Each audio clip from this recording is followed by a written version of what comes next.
Life does have a strange way of surprising you in the most unexpected place and at an unexpectedly regular hour.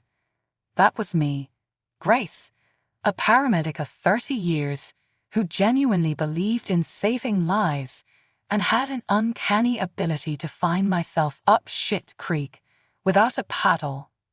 By and large, my life was just running from crisis to crisis with no time for anything else. More show, less I never would have guessed that a broken-down car would lead me to the love of my life. It was a blazing hot July afternoon, and I had broken down on the side of the road, staring at my car like if I looked hard enough, she would suck all that smoke back in. And that was when he appeared. Ryan, all smiley charm and hands made for beer mugs rather than spanners. Need a hand? Can I talk to you, Grace? He approached me full of swagger that didn't quite match his casual attire. I must have sounded a mess. My hair was plastered to this forehead, making it look more like paper mache, and I would later discover the expression on that physiognomy grim. Stromberg. Well, unless you're Jesus freaking Christ, I seriously doubt that. This piece of crap hates me, I retorted, a lot more because of frustration on my day than anything actually mad at him. Ryan laughed deeply, a sound that brought my eyes back to him. Maybe we should hold off on the exorcists. I'm pretty handy with cars. Let's see what we've got. Ryan rolled up his sleeves and set to it, shocking, mostly in a good way. The certainty with which his hands worked was almost hypnotic, and I found myself wishing that he wouldn't be finished fixing it too soon. Emerging from under the hood, he said, "Looks like your coolant hose decided to call it quits. I'm able to patch it enough so you can get to a shop, that's all." Thank you. Sorry almost feels wrong too. I'm Grace, by the way. To which he replied with a grin, shaking my hand. Ryan, and don't worry about it. Well, I can't very well leave a damsel in distress on the side of road now, could I? We got to chatting as he worked on my car. We talked like we had grown up together. He talked about being an electrician at work, his current project in the basement, and I shared stories of my ambulance adventures. With each new conversation I had with him, the more it became apparent to me that this feeling was one that I never wanted to go away. Ryan announced, "All done," as he put the finishing twist on his wrench. "She ought to wait for you at the shop." I could not keep the disappointment from leaking out of my voice. "Thank you, Ryan. How can I ever in this life repay you?" His face never lost that infinite smile as he wiped his hands on a rag. "How about dinner? I know a guy who makes the best hamburgers in town." My heart raced. "Did you just ask me out? Do you treat all women this way when they first meet?" I teased, over trying to hide my enthusiasm. "Just the ones that look like if they eat a burger with someone, it wouldn't be out of place," he quipped back playfully as his eyes sparkled in mischief. And just like that, I was nodding and agreeing to dinner with a man who had turned one of my worst days ever into a day which could never be forgotten for all it meant. It only seemed right to move in with Ryan's mom after we said, "I do. My folks died long ago. I found a family I never thought even existed in the big kind of cozy house." Harriet, Ryan's mom, was a sweetheart. She was fond of me as if I were her own daughter, and our relationship grew stronger. We would sit for hours sipping coffee, sharing recipes, and supporting one another through the valleys and mountain tops of life. So, it was comforting, having bonding once again. Into this new life, 2 years later, our little boy Mason was born to Ryan and I. He brought joy that I could not articulate, but also a dose of reality. I resigned from being a paramedic and chose to be at home, focus on our son, keep the house. Ryan went on with his electrician work at those major projects for the government, and all he did was talk about them. Wires, gears, stuff I really had no clue away from. They sat for hours, waiting on nothing, but as days all began to blend together into a whirlwind of diapers and baby giggles at family dinners. One evening, we were about to have dinner, and for whatever reason, Ryan blew it. "Grace, we need to talk," he began, and his voice was strung tighter than a lid on a jar of pickles. "Go ahead," I said, waiting for the other shoe to drop. From how he said it, I knew this was not going to be a call me with weather complaints conversation. "About all this," he said, gesturing with his fork at the house that surrounded him. "Our life. Me? It might be time to return to work. Don't you think you're losing yourself here?" Hot anger flared inside me at his words. "Losing myself?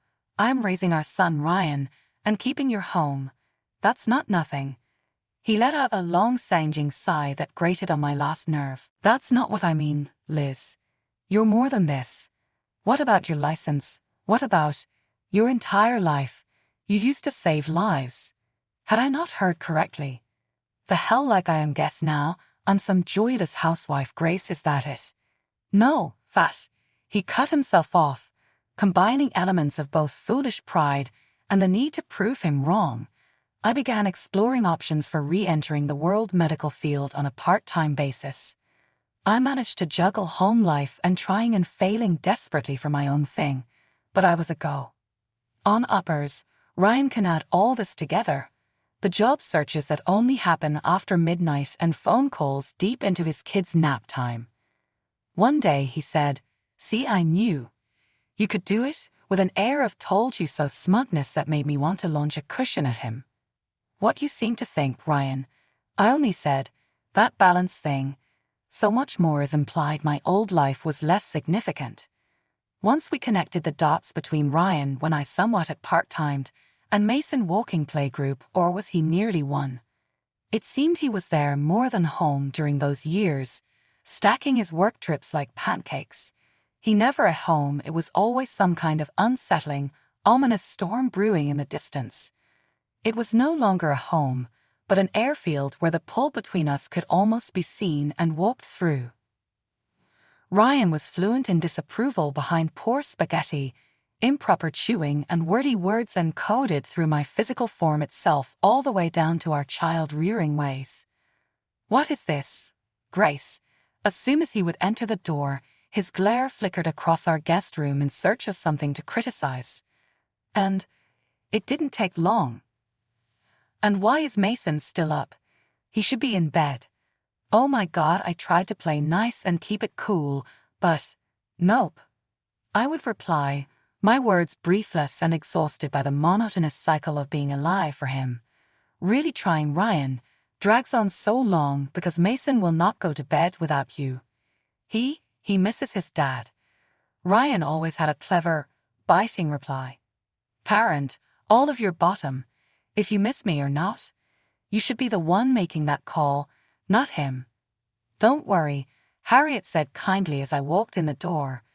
"Ryan's just gone to the toilet while trying instead of using it properly."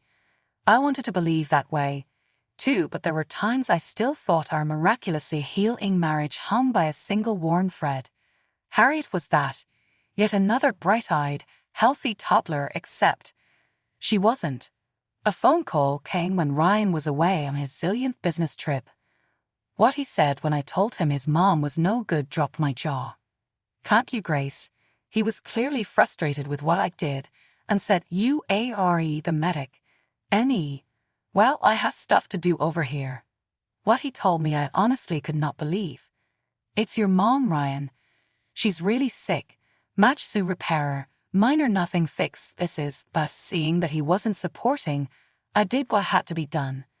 I drove her to the vet emergency, thinking that it might just be something small, nil irreversible. But oh, what a fool fate is. There it was, the curse word of our vocabulary.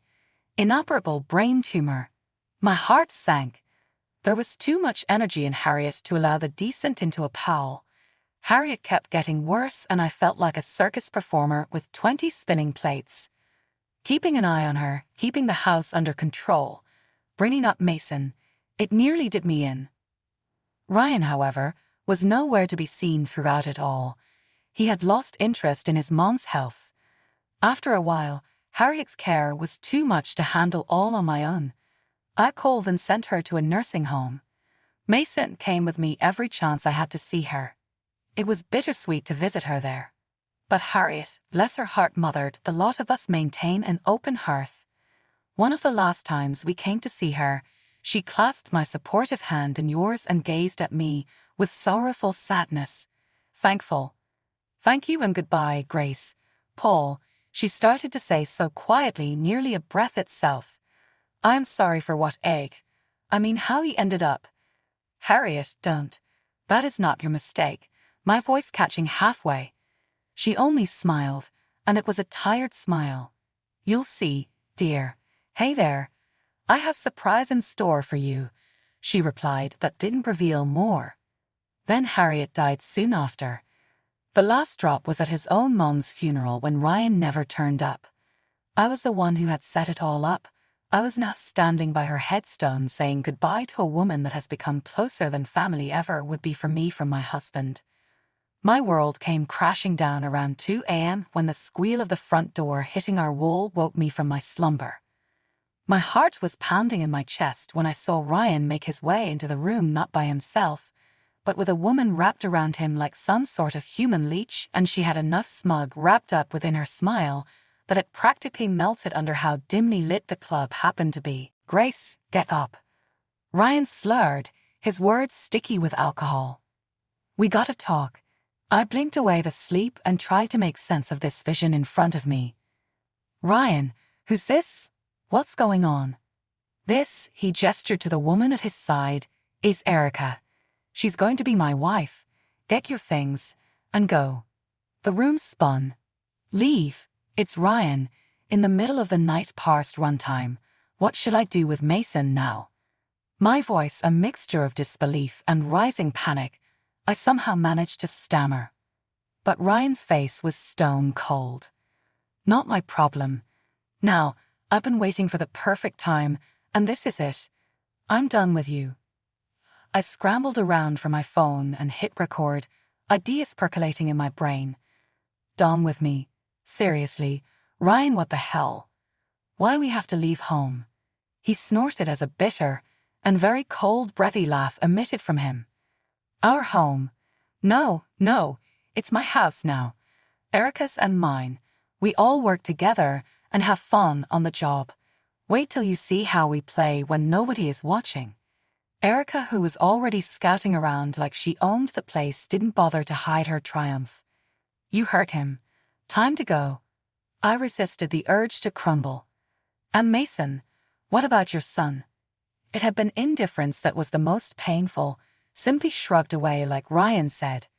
He can go with you. Doesn't matter to me. Erica, and our kids. And I needed to be reminded of those words, oh how I did. As I just stood there, disbelief and anger fighting with one another within me. I called it up from inside and set my voice, then looked them all in the eyes for once and said, "Och, Ryan, I'm leaving but it ain't over." I gathered a few things in my arms, ran back to the room and scooped up Mason so he was wrapped tight with his blanket. I turned my head to the stranger in bed with me, got up and walked out into a cold night feeling completely different from what that warm duvet provided. I did not sleep that night after Ryan turned our world upside down. The hotel room was dark and quiet. Mason lay sleeping beside me, completely oblivious to the maelstrom that ravaged it from within and without. I was terrified. I had hundreds of thousands or even a million thoughts and fears and plans racing through my head. What next?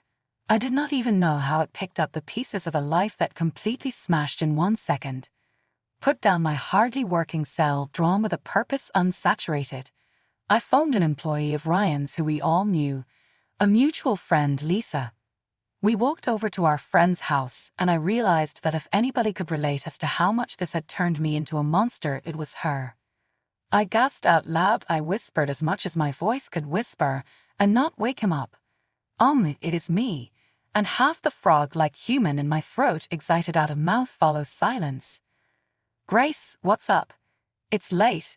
Is everything okay? The drowsiness dissipated just like that, and Lisa sounded worried. No, everything's not okay. Ryan, he fucking threw us out in the middle of the night. He's got someone else. Lisa, he goes, Michael. She works /me and she is going to be his wife. The words just came out crashing one after the other. each word confirming what a cruel nightmare I was living. What? Slow down, Grace. He did what? Lisa suddenly sounded incensed and surprised as the adrenaline kicked in. I took a deep breath and tried to keep calm. He brought her home. Lisa told me to pack my things and go. And I've got it all on audio. I recorded the conversation. You did what? Grace, that? Why, yes, Grace. Brilliant. Send it to me. We'll figure this out, okay? Don't worry. There was relief to see and hear Lisa propping him up. I sent her the audio recording, that digital record of Ryan's perfidy.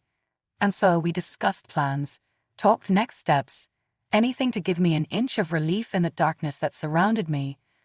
The hotel room curtains were only somewhat muting the first rays of dawn when my phone came to life with a buzz.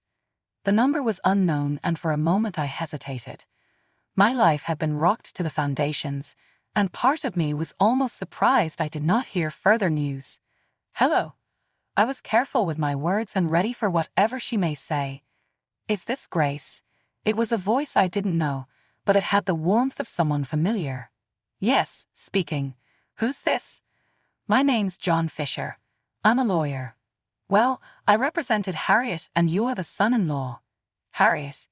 Even the sound of her name packed an emotional punch. Yes, I know Harriet. How can I help you? Not how you can help me, but how I got you. Harriet left you something. It's important. Can we meet today? I was taken aback.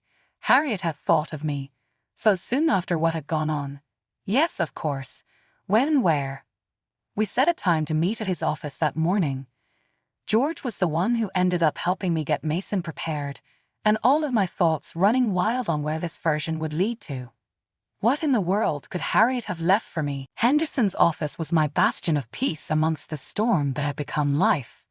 He smiled kindly at me, gesturing next to him towards a room with 2 chairs and an end table. Thanks for being here, Grace. As I recall, Harriet said great things about you. She wanted to make sure you and Mason were provided for. I nodded, still in a daze. What did she leave? Paul handed me an envelope. There was a letter in Harriet's hand. It was her spilling out on paper, thanking me for all the love and care I gave to her, apologizing through sobs that Ryan had done this, telling me she wishes nothing but my best in life. And that's when Mr. Henderson dropped the revelation. Grace, Harriet left you the house, then the house and nearly all of her savings. I was speechless. More than she could bear was the truth of Harriet's ability. She had thrown me a life preserver, one last time to make things right with my life. Is this even legal? Now can she just strike all of Ryan? I choked, barely daring to get the words out. Mr. Henderson nodded firmly. Harriet made it clear and took legal measures to protect herself.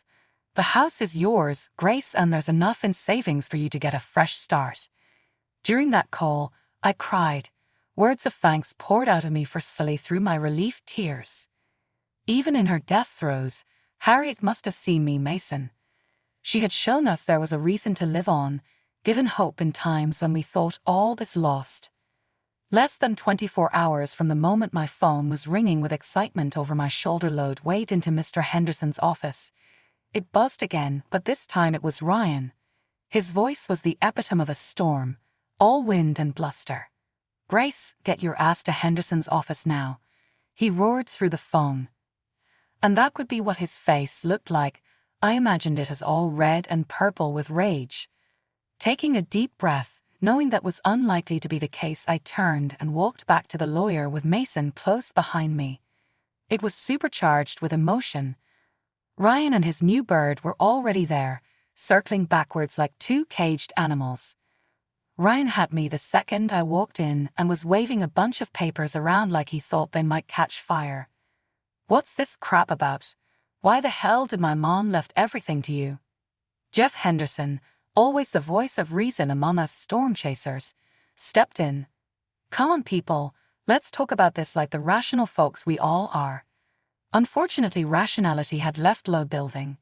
Erica eyed the door jealously like it was her way out of here, a realization dawning over that once smug exterior. The contents of the garage, Ryan, That was your mother's legacy to you, I gathered after some effort. She left the rest to Mason and me.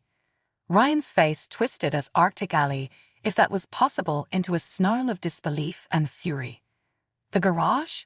What do you want me to do with it? Put it in the trash. Mr. Henderson gave Ryan another document, a letter from Harriet. Your mother had her reasons, Ryan. She wished you could get it one day. Ryan quickly read the letter, and I could see his anger ebb away to a simmering sulk. This is... Seeing the writing on the wall, his mistress finally snapped. Go get your brooding soul sacrificed. I kind of have things to do other than languish for eternity on some worthless piece of rock. I did not sign up for that shit. To be with a loser. And she was gone, exciting as dramatically as burst into and became part of our lives. Ryan was now utterly alone, and he vented his anger entirely upon us. You'll pay for this. I'll sue, Unflappable as always, Mr. Henderson cut in. You shouldn't do that, Ryan. You are not going to win, and it will only be a waste of your time and money. The room was so quiet, he could only hear the heavy breathing of everyone in it. With no other options, Ryan dejectedly sludged out of the office while leaving a mess in his wake. When the storm had passed, and my life was turned on its head in more ways than I can even remember, backwards then forwards, before back around, there stood among what used to be some sort of a world, me. The parties in the divorce were divided, with Ryan fighting over everything, but especially Harriet's land. He had the damnedest time believing actions took responsibility. You couldn't get back love and trust after breaking without plumbing a judge. One of the final times I saw Ryan in his delivery parking lot visits, before he was removed from our case, anger and confusion laced his words as he asked me, I just don't understand, Grace. Why are you doing this? What kind of shitty world does this live in where things couldn't just be the way that they were? I scanned his face, really looked at it, and recognized the man I once adored beyond measure. Ryan, you broke us, but you cannot find your way back to a family. Harriet could see it even if you did not. Just as Mr. Henderson had predicted, he could not even be successful in his attempts to get Harriet's stuff for her fans. His motives were seen through by the judge, and for once justice felt like it had actually been served.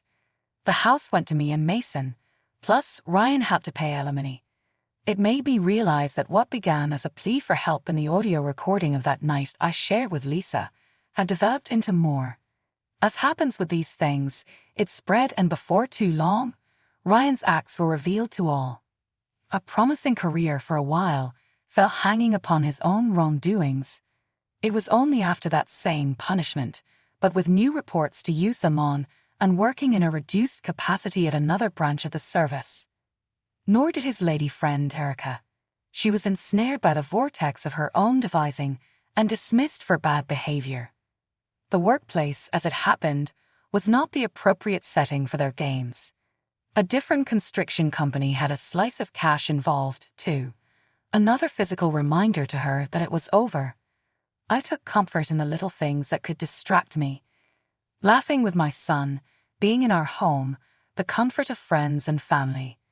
It was not an easier journey, and there were days when I felt the weight of all this too heavy to carry. And in those moments, I remembered the strength that had emerged, a resolve to fight for myself and fight for Mason, fucking kicking down doors so we could walk into some space where maybe things would be slightly better. There was one rabbit hole of hope available. In my time as a paramedic, I have learned to understand just how much is the line between them so thin. And yet, throughout this process, a light bulb went off in my head, and I reached for a dream that seemed to be beyond reach after all. That dream is now a real possibility, thanks to the inheritance Harriet left us. I only made it to school as a doctor. Balancing school, Mason, and working is hard, but we are managing. There are lots of benefits to living in the house that Harriet left us. It is like a constant reminder of her love and faith in us. I swear, Mason is almost out of toddlerhood, and I am getting an increasingly clearer daily picture of the person he will become. It is my mission to show him that his father lacked strength, kindness, intelligence, and humility as courage, but still has everything. I have never spoken ill of Ryan to Mason. They are as smart or smarter than we give them credit for. The void left by Ryan has been a quiet parable. He has taken even less interest in her, and really, that's a blessing. One night, after I put Mason to bed and cracked open the books, he walked out of his room, brow furrowed. "Why does Dad not want to see me, Mom?" It was the question I had been dreading, but luckily for me, I knew the answer. I sat him down and tried to ease into my words. "Mason, sometimes people do things that we just can't understand. It's about yourself and value of yours. Those are the decisions of your dad." He nodded, processing this. "I know. I only wish he cared more, you know?" My heart broke for him as I embraced him. "I know, kiddo. But you have me, and I've got you. 1 minute to me, but I gotta go love 10 families. You also have an army of people who love you." A tiny fraction of the pressure was lifted from his slightly older shoulders, and Mason smiled. "Yeah, I'm lucky, huh?" "You bet," I told him as I tucked him in. "Right. Now, let's get some rest. We have an early day tomorrow." The determination that I felt when I went back to my studies. My journey was not just about me but for Mason and our future. Suddenly, being a doctor was no longer just about fulfilling a distant dream. It was now his way out of the street violence and chronic poverty in San Diego, California. You can succeed. Perhaps Ryan choosing to keep his distance was a blessing in disguise. It gave me and Mason a chance to start a life free of the weight his decisions cast. We could grow, we could heal, and life became infused with the magic